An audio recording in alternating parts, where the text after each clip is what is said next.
Hey guys, welcome back to the channel. Mike Hanselman, owner of Small Arms Pistol Academy, and today I've got a couple different tools for us, and we're going to be talking about adjusting your rear sight. Now, some guns you're able to do this, some of them you're not able to. So definitely check out your owner's manual, make sure it's something you can or can't do before you end up destroying your firearm. But if you are able to do it, sometimes there's a screw you just loosen up and then you can move it left or right so that you can get your shots where you want them. But for a Glock and a lot of other platforms, what they have back here, this is unloaded. We'll open it up so no one calls me out on here, because I know there's always one of you internet heroes that try to call people out. So what I'm going to do is bring this over, and you can actually see the rear sight right here. It's basically just a dovetail fit that the sight fits in. And if you actually look at my sight, you can see there's scratch marks on here. I personally don't care if my gun gets scratched or anything. So what I do with mine, instead of using a sight pusher and paying, $80 for one of those, and a lot of times they don't work with the suppressor height sights. So what I actually end up doing is getting a couple different tools. So let me take the gun apart for a second. We'll verify it is unloaded again, and we'll tear the slide off. All right, so once I get my slide off, I don't need my frame, so we'll throw that off to the side. What I'm gonna do is just lay this down. If you wanna put a block of wood or something under it, you could. And I like using my daughter's burp rags simply because you're not gonna mar up that nearly as bad. So I'm going to put that right over my rear sight and just take a little punch. It doesn't really matter which one you use. I like using something that does have a little bit wider base to it. Not hollow doesn't matter. And all I'm going to do is basically poke it into my burp rag or my daughter's burp rag right there, and then put it on my actual sight.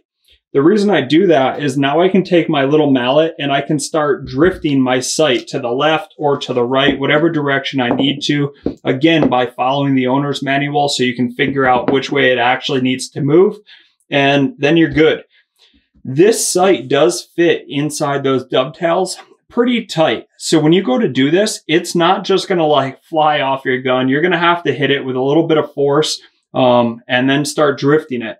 Now, what I did for this one, when I replaced my front sight and my rear sight, they were completely off. So what I like to do is get it as close as possible to the left and right, centered right here, and then shoot, just like you're going to sight in a normal gun. So I shot, and I wasn't hitting what I wanted to, and I knew all of my shots were slightly over to the left, so I needed to start drifting this a different direction so I could get it closer. Now, once I got my sights, my iron sights, perfect of where I wanted them to like aim and actually hit, then I threw my red dot on here. Now for the red dot, all I had to do was make sure that my front and rear sight of my irons were aligned. And now I put my red dot so that the dot appeared to be right on top of my front sight post. And that way I could also easily adjust my red dot or my optic without actually shooting. Now, after everything was adjusted of where I thought it needed to be, then I did also do live fire and make sure my red dot was perfect. But since my iron sights were already good, I hardly had to play with my my optic to get that squared away as well. So that's what I would recommend doing. If you don't have a sight pusher, you could adjust your sights if it is set up like that dovetail, utilizing a punch, a mallet. I wouldn't use, like a carpenter hammer, something crazy, a sledgehammer. You don't need it. Just get a small mallet. And I don't recommend doing it on your firearm simply because this is polymer. So if you were to set this in a vise and start hitting it, you're more prone to destroying this polymer frame than you are to doing something with this. If you really wanted to use a vise to hold it a little bit more solid, you could wrap it up and then secure it that way first. Or you could also just get a little piece of rubber, throw it in there on the sides of your gun so you're not going to damage anything. But again, will you get some scratch marks on your sights? Yeah, absolutely. You can see there's one down here. The other side's way worse because that's the side I actually had to drift it over to. So I was hitting this side more. It's gonna scratch it. But this tool right here, in my opinion, is something for a life or death situation. So if it's not perfectly pretty, I really don't care.